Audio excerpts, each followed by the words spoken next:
And we are live. Welcome, everyone, to today's Ancestral Healing Cafe Chat. We are today wrapping up our 3-week series on what is trauma-informed genealogy. And we've been through the why and we've been through the what and the how. And today is the why. So today is going to be all about beyond the trauma and finding the gifts that are hidden in our ancestral lineages. So the purpose of doing all of this work is to expand our own lives.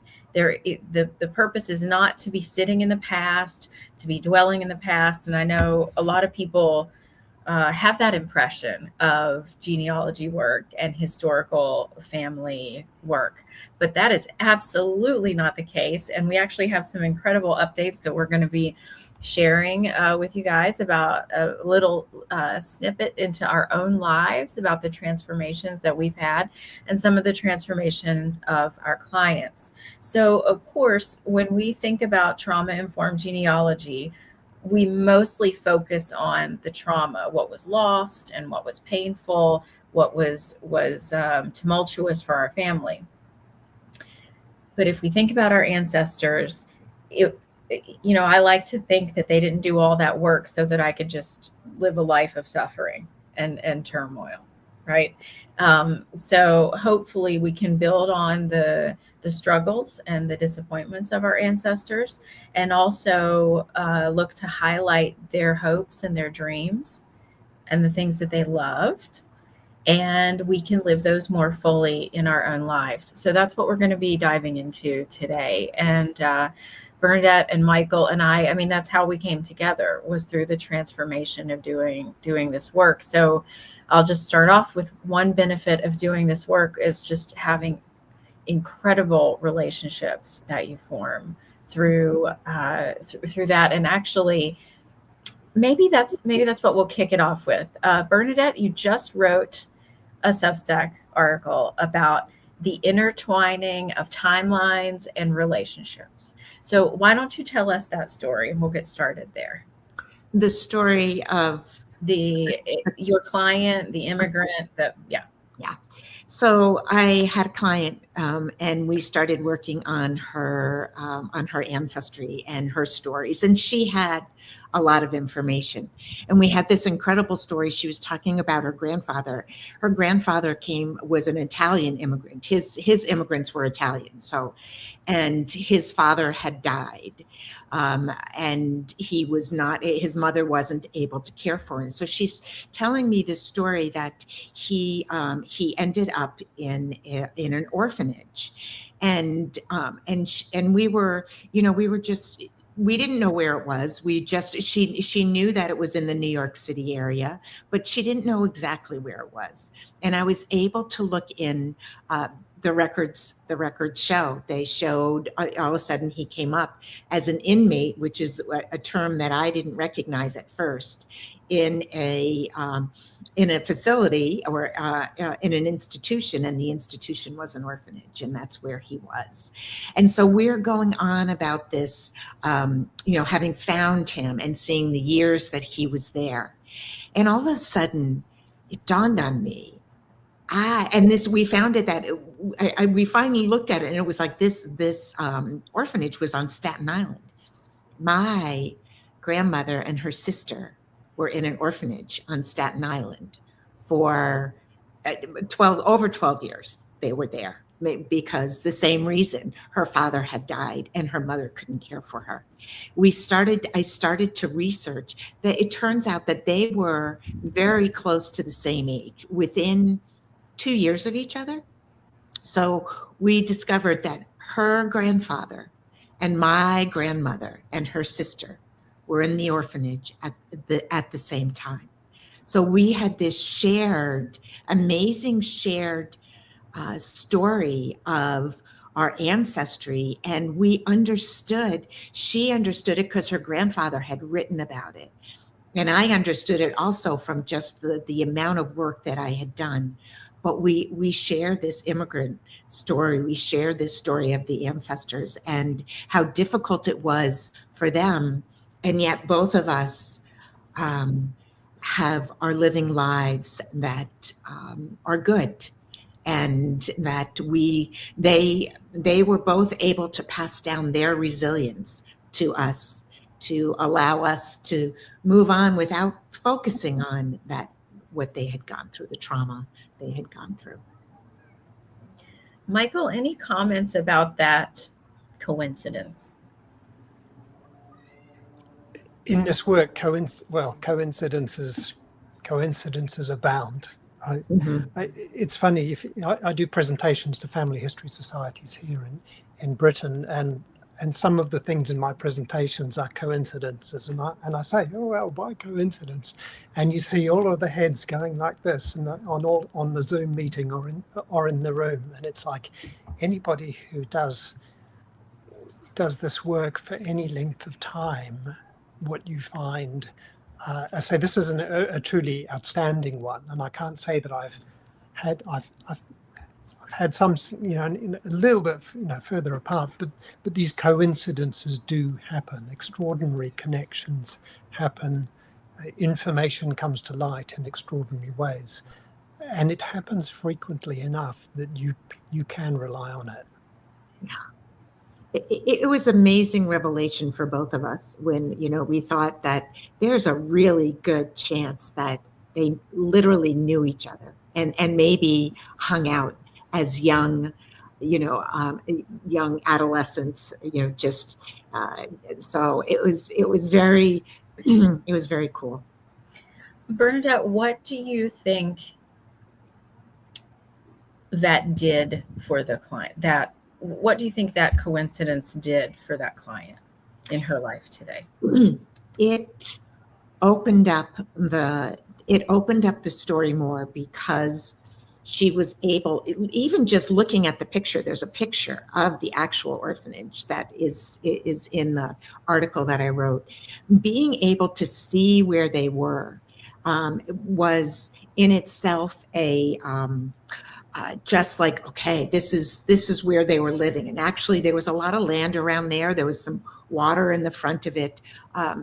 And the story that her grandfather had left her in his memoirs, in his writings, was that there was a nun that took to him and really guided him through the process of being in the orphanage, so that he would learn from it and not be damaged by it.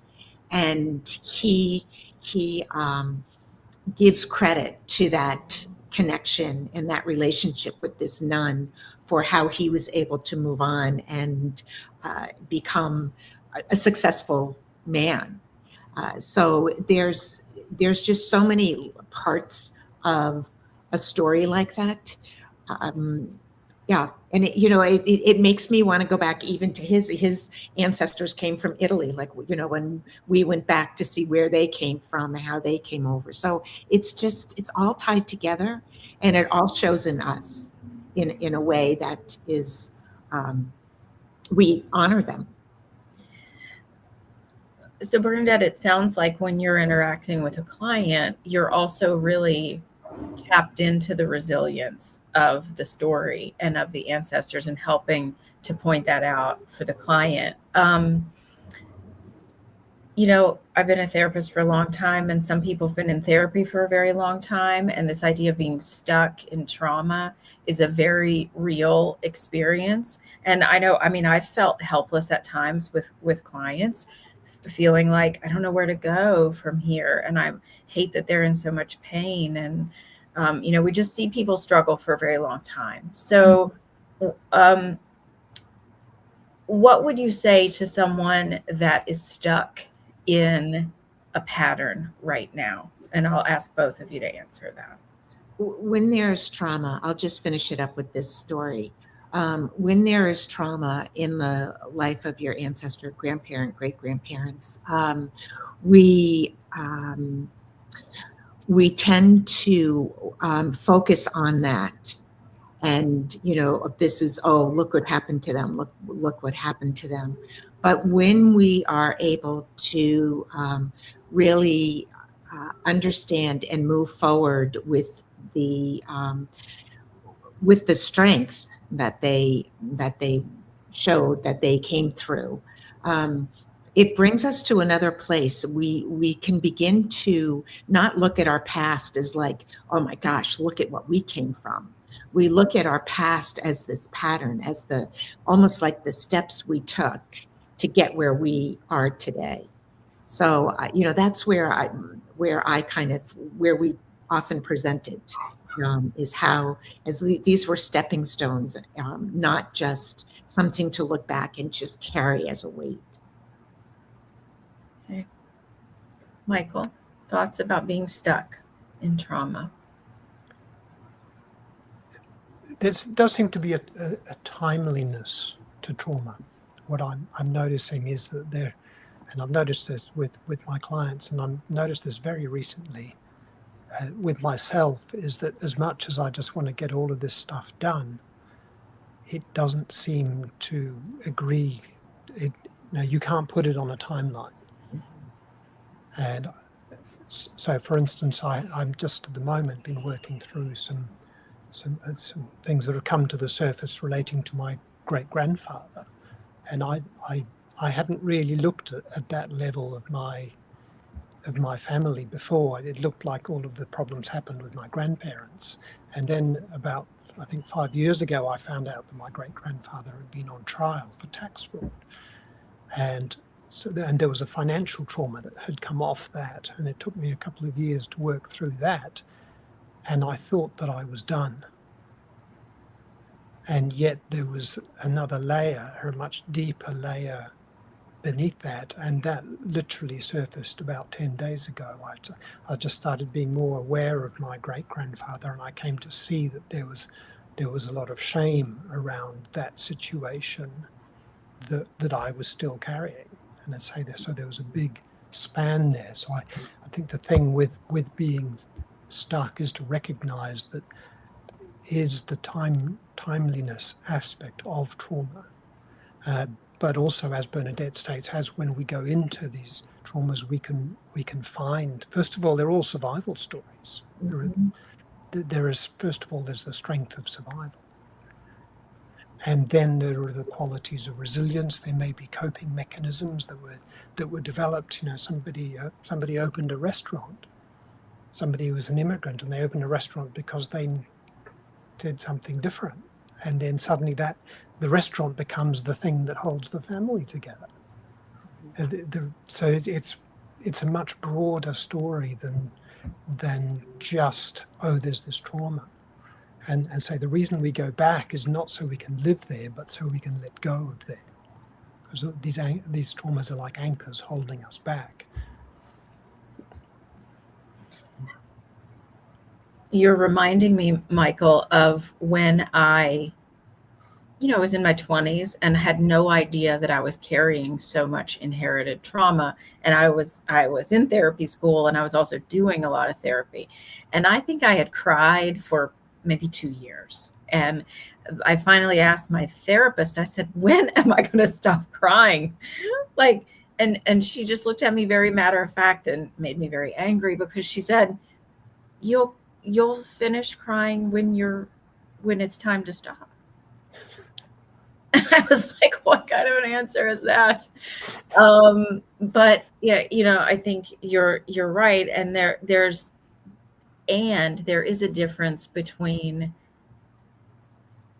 the inability to stop suffering, to being in a pain loop, versus the releasing of trauma over time.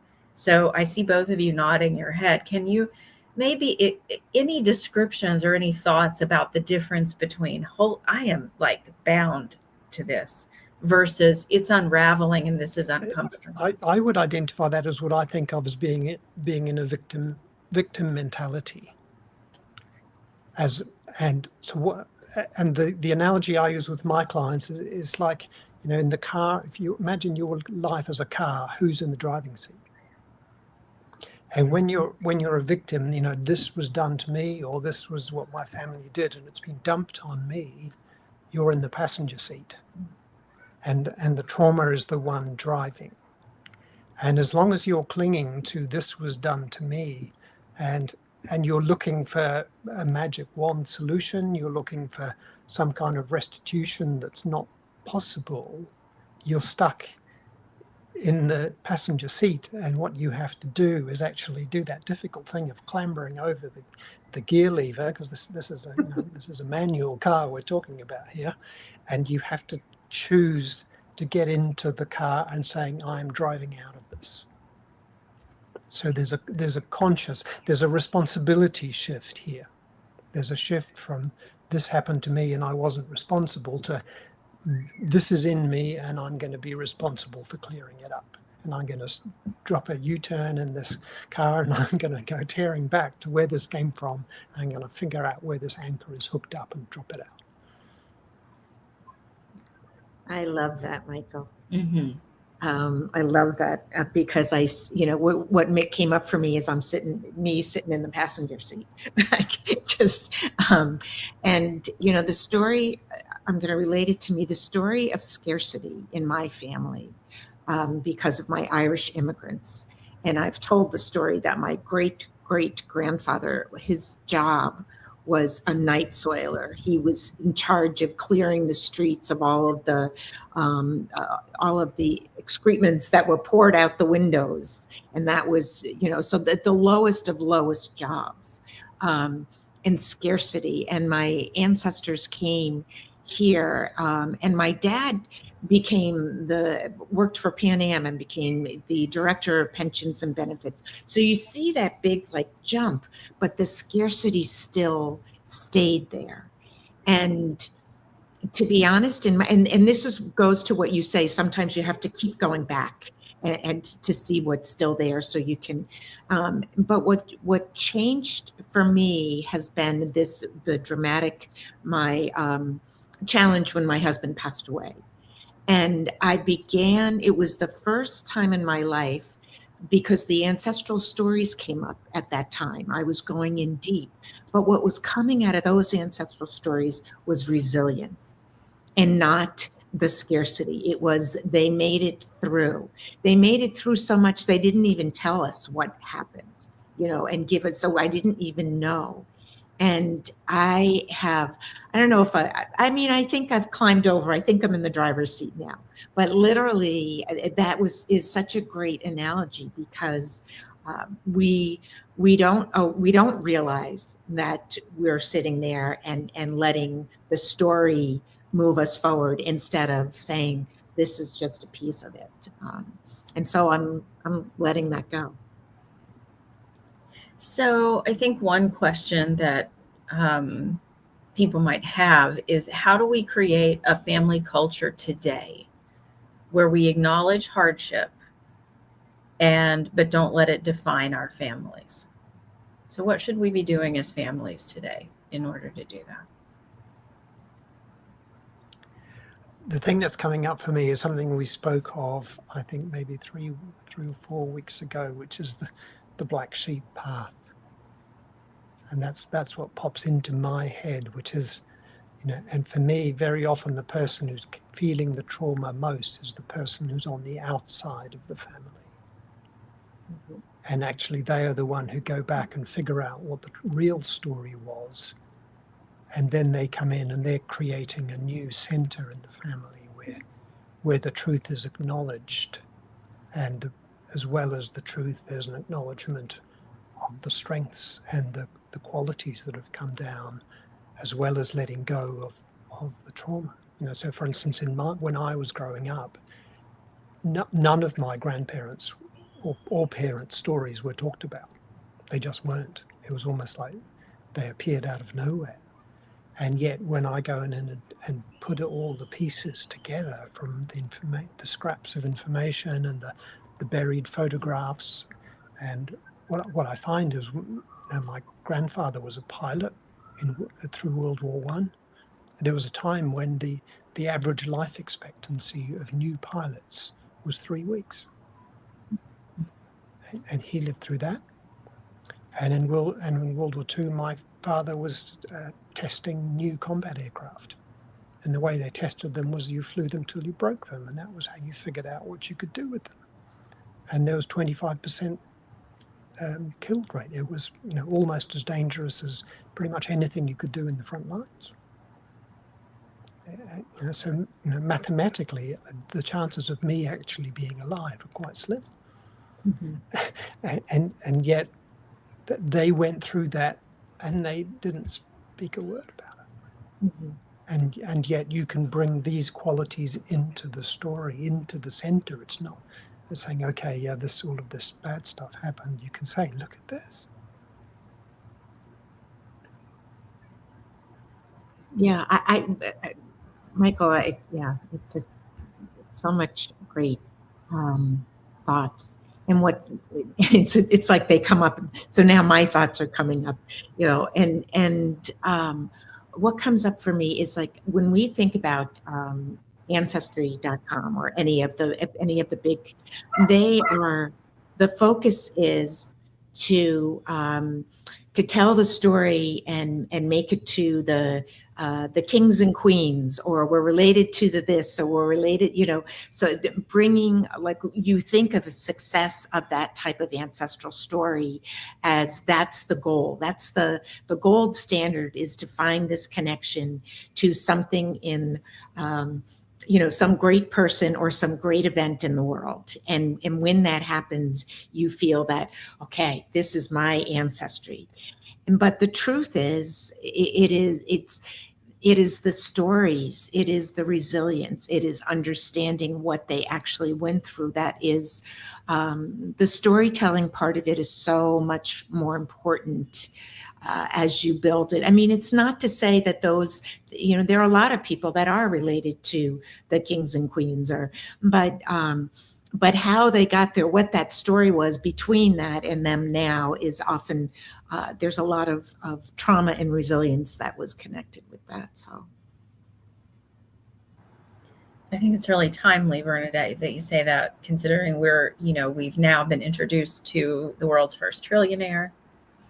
And I've seen a lot of commentary on LinkedIn about, I wouldn't trade his life, or I don't envy that.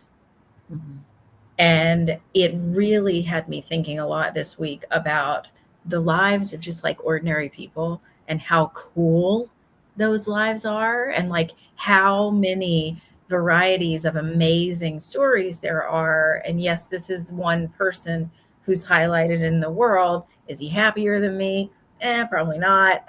He's a person, right? He's got his ups and his downs. And that there have been thousands of years of fantastic stories out there, and that your family holds tons of cool stories about tons of people doing cool things. And so I think that's also another way. My mother said the other day, she said, they've just ruined everything for everybody. And she's kind of just talking about like the downfall of respect of institutions across the world. She's like, they've ruined everything for everybody. And I was like, Mom, you know what they haven't ruined? They haven't ruined your family. And maybe for somebody out there listening, maybe your family has been really impacted by a lot of pain and a lot of suffering, maybe even directly from what's happening in the world right now. You're suffering. But if we stay looking at ourselves and our families, we can just see all of this good stuff that they've been through and that they've done. So maybe part of our job here is to redirect you all back to all of the jewels that are hidden in your own family stories. And that's really come up for me as I've been working through this stuff over the last week or 10 days is the humanity, which is kind of the midpoint between the bad stuff and the good stuff. And what I found is how I started feeling that there were things around this great grandfather that were unresolved. And sure enough, I found that his wife had walked out at some point, abandoning him with the children. I found out that this tax fraud that he was involved with, the investigation ran for 10 years. So the the stress on the family must have been enormous. I found there was a child that died at age 8, so that again, so there were all of these things, and then he was sent to prison. He was one of the accomplices. He got the lowest sentence out of the people who were found guilty. He was sent to prison for 6 months. And the thing that really struck me was that he died only about 18 months after he came out of prison at age 54. And I thought, this must be the stress of all of these events, and they just broke him. And so I ordered a copy of his death certificate, and that arrived, and it showed him dying on the 12th of April 1925 from a heart attack. And I went to file this death certificate in my genealogy file, and I went to 1925. And there I discovered I had a piece of information that I'd completely forgotten about, which was a consecration card from a cemetery saying this person was buried here on this date. And the date of it was the 16th of April, 4 days after his death. Now, I don't know about you, but nobody gets buried in 4 days in this country. And it wasn't his name on the consecration card. And it was his son, his 26-year-old son. Oh, wow. It was just like one blow too many. And I'm just waiting for a certificate to arrive to tell me why the son died. But what I can see through all of that, through all of these problems and all of these failings, is my great-grandfather's humanity in that reaction to his son's death. And you can look at all of that stuff and you can see people just trying to make the best of the difficult lives. Mm-hmm. And I just see that humanity that just comes shining through. That's an amazing story, Michael. And humanity, when we think of ourselves, when we get up every day and think of what we're facing for whatever it is, good things, not so good things, we face it with humanity, like we're just human. We're trying to make it through whatever. And I think that we have to, the extraordinary circumstances of some of the history that our ancestors, our immigrants have gone through, they still got up that morning or that day and, trying to do the best, even with your great-grandfather making all of those mistakes with the whole tax thing. Who knows how he got wound up in that, but I guarantee you the idea was to do something better for his family. Let me see how I can make money for my family. It is the humanity that we have to keep an eye on or in our thoughts. And Michael, I know all of this information has brought up a lot of stuff for you personally. So what I'd like to do with all of this, because it's all coming back to our identity. All of these things are coming back to our identity. So tell us a little bit about what finding out this information has done. It was a bit of a roller coaster. So the first thing I encountered was the shame around my great-grandfather's imprisonment. And shame is a difficult, as we've talked about this before, it's the lowest energy in the human vibration system. So it makes you feel really, really awful. And so then I got through that, and then I went on to find my past, looking at all the census records and discovering that my great-grandmother had disappeared and all of this other stuff.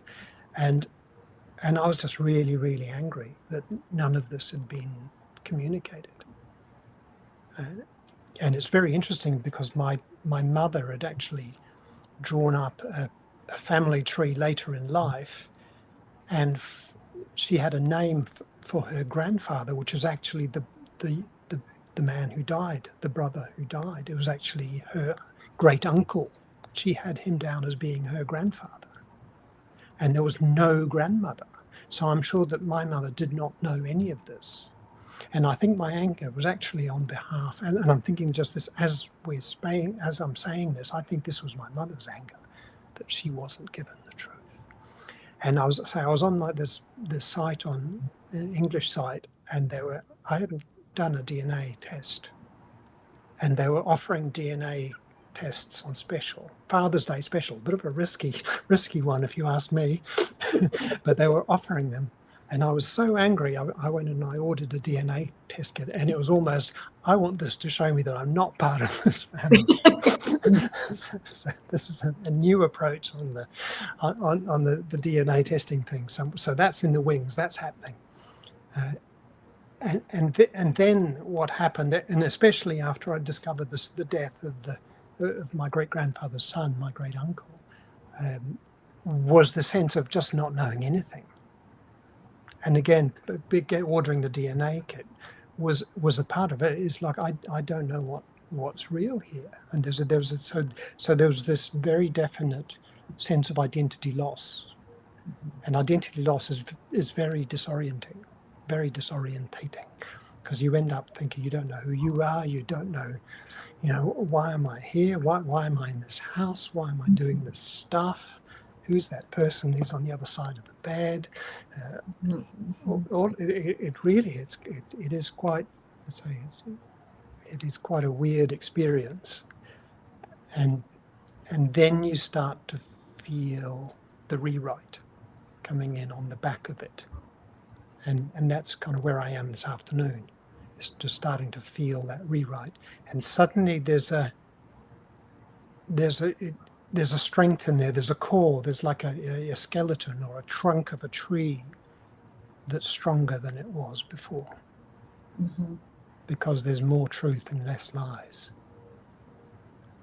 And even though this stuff happened a long time ago, it happened 101 years ago, it's still been, came right down through my mother, and came right down through me for 6.5 decades, and yet to release it, I can feel the strength and a clearer sense of identity, and a yes, I do want to belong to this family despite all of this. This is where I am, regardless of what the DNA says. This is my heritage, and I stand by it. It's powerful. Well, Michael, we will be looking forward to the next episode to see where this takes you. From Michael, this is your next jumping off point, but some of the previous revelations that you had, can you connect them to positive things happening in your life, or up levels of any kind? Are there any specific? The one that's really specific for me was when I first found out about the tax fraud trial. I'd always not struggled, but I'd always been anxious around tax returns. And I know other people in my family also had issues with doing tax returns, and I always found that very difficult. And after that came up, it's like, oh, this is where this came from. And as I say, it literally took a couple of years for that to wash through. It was so dense and so compacted. But once that came out, it just became a complete non-event. Oh yeah, tax return, there we are, done. Okay, that's a great example. Money trauma seems to be an easy one for me to spot in people. Yeah, that once the money patterns in a family have released, people can suddenly do different and cooler things with their financial lives than what they could before. And hard to convince people of that understanding your family story can improve your bank account. But yeah, I mean, I'm a testimony to that for sure. If it wasn't for this work, I wouldn't be doing half of the things I was doing now. So yeah. It did bring up for me, I really like the identity part, Michael, but that, this going through this change, like, who am I? What is all? And I mentioned this story before, but I had a client who found out that his mother had been adopted. She didn't know until she was 50 years old and got a call on the phone saying, did you know, from an investigator saying, did you know you were adopted? And he was crushed because he had such a love of his grandfather. And the loss, it was losing his grandfather. He felt like his grandfather wasn't his grandfather. And it took him, I watched him over a couple of years go through the rewriting. And because his grandfather, who he thought was his grandfather, was this great Irishman. And he thought he came from this strong Irish background. It turns out his real grandfather was Italian. And so, there was a big, the Irish and the Italian. And, but it was such a blessing the day that one day I get this phone call from Italy, and he's asking me, he and his family had gone on vacation to Italy, and he's like, what's the name of the town I'm from? Like, it was a complete rewrite of accepting his grandfather as his grandfather, and then knowing his roots, that he had Italian roots. And so learning that story can be incredibly powerful, like it was with you too. Yeah, there's Irish and Italian immigrants. You just don't want to put them in the same room. Yeah, it's nice when we can laugh about these things, right? Not take these divisions so seriously. Yeah. Right. Yeah. Why do you guys think certain people are drawn to uncovering these stories?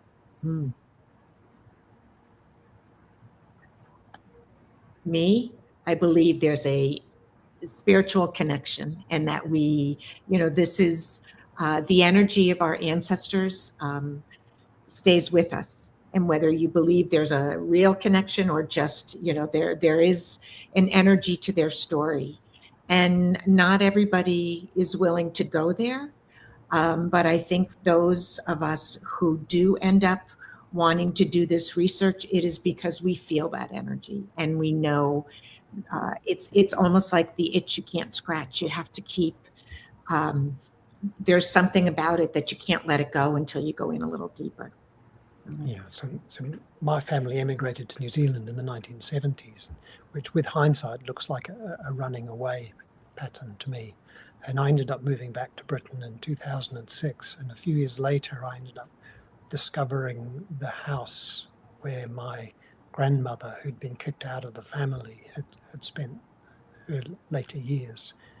And I remember getting out of the car and just kind of hitting the wall of her pain at the breakup of the family that had resulted from her having an affair. And I just heard this voice, and it just said, "This is why you had to come back." And I don't normally get those kinds of, slightly woo-woo things like that. That's not, I know some of us do, but I'm not usually one of them. But it was just this very flat voice. This is why you had to come back. And it's almost somewhere it's written in a ledger. And when you follow it, when you follow that call, this is when you end up with the connection, such as the one that Bernadette mentioned early on, but with the people in the same orphanage. Yeah. These extraordinary happenings. The way I found out about that house was quite extraordinary as well. So that was something I wrote down earlier as you were talking. So once we start to unravel the trauma that is literally trapped in our bodies, this release, I believe, produces these synchronicities. There is a shift around us that the world cannot deny, and then the weird just starts coming in our direction. And I think a lot of times it's, at least in my life, it's been done when I have a clear intention about something. I really wanted to have a baby, and I gave it my best shot. And then at some point I said, if this is not supposed to happen, I'm okay to let it go, but I'm going to give it one last go. And one of those attempts along the way was around the time that we found out through Ancestry.com that my grandfather was a different person than what we had originally thought. and his last name was Draper. And I know you guys have heard some of the Draper stories before, but I don't know if you've heard this one. So I go, it's recently I have found out that I'm a Draper and not an Erskine. And I'm getting ready to go to my second or third fertility attempt. And I'm going to a different clinic here in West Virginia, and I drive an hour and a half away, and I pull in the last road that the fertility clinic sits on, and it's on Draper Street.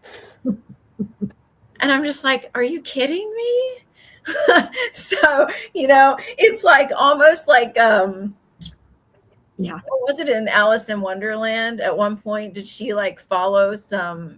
follow breadcrumbs or footprints or something? It's just like, I'm just gonna take you over here, and we're gonna see. Yeah, there is a feeling sometimes that a whole thing like that has been specifically engineered just for you, just for that split second when you read the road sign, and the whole thing was done around that. Exactly. Yeah. And I think that is the message that I would want to convey to anyone listening about what is the point of doing trauma-informed genealogy, because once you start doing it, your life becomes much more synchronistic and serendipitous and fun. And yes, there's lots of, Michael said, I don't want to be here. I don't want to do this. This sucks. This is painful. I'm throwing up in the bathroom. Whatever happens. Yeah. But on the other side of that is the cardinal that lands on your sidewalk that is carrying a note that's says your grandma's name on it or something. Yeah, I had one of those. Some stuff had come up around my mother, who was born about 15 miles from here on Air Force Base. And I'd taken my son to an airport to drop him off to go on a trip. And I was driving back, and I just had Google on, and then Google come up and said that there was a crash, and I was rerouting. So I rerouted onto this other road, and then it came up and it said it was rerouting again. And next thing I was driving past this Air Force Base where my mother was born, and I was just bursting into tears, and all of this stuff was just, it's like 4 cars have deliberately crashed in order for me to be able to go and have this cathartic experience. Right. Crazy.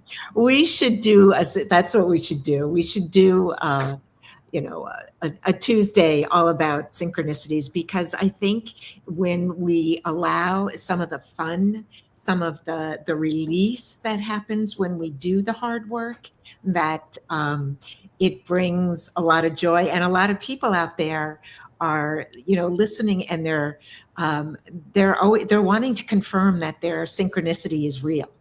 And so if we share, they'll yes, help them believe.